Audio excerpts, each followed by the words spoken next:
મારું નામ શેખ વાહિદ હુસેન અબ્બાસ મિયા, હું નવીનગરી વાળદમાં રહું છું. શું છે તમારો પ્રશ્ન?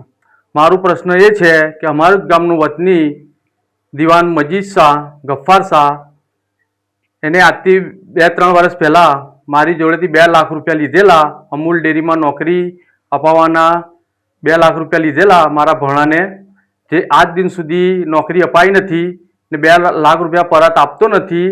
અને નોકરી અપાવવા માટે મને રામસિંહભાઈ પરમારનું નામ, બકાભાઈ ધારાસભ્ય ને સોળા પરમારનું નામ, કે મારા એના સંગાત સારા સંબંધ છે, સારા રિલેશન છે, એટલે હું તમને નોકરી અમૂલ ડેરી આણંદમાં અપાઈ દઈશ તમારા ભણાને.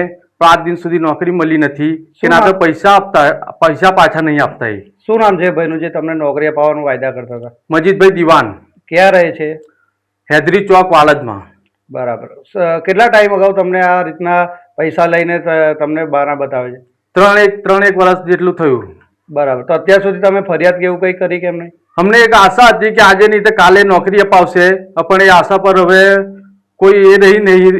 પણ હવે અમને એવું લાગે છે કે હવે અમારે આગળ પગલું ભરવું પડશે, કેમ કે અમે પૈસા માંગવા જઈએ છીએ, તમને ધાક ધમકી આપે છે ને એમ કહે છે કે મારી પોલીસ સ્ટેશનમાં સારો સંબંધ છે, હું પોલીસ મિત્ર તરીકે છું અને મારી છોકરી લો કોલેજમાં છે, એ વકીલ બનવાની છે.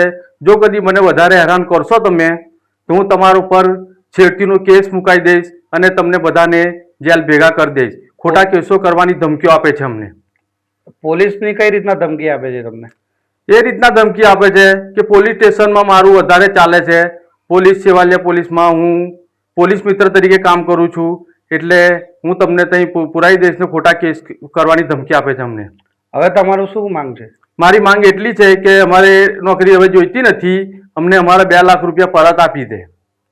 અને તમારે હવે આગળ કઈ કઈ કાર્યવાહી કરી છે? અમે કાર્યવાહી આગળ કરી છે. એસપી સાહેબ છે, ધારાસભ્ય સાહેબ છે, સેવાલિયા પોલીસ સ્ટેશન છે, એવી 4-5 જગ્યાએ અમે ફરિયાદ કરી છે કે અમને આશા છે કે હવે અમને અમારા પૈસા પાછા મળશે એવું લાગે છે.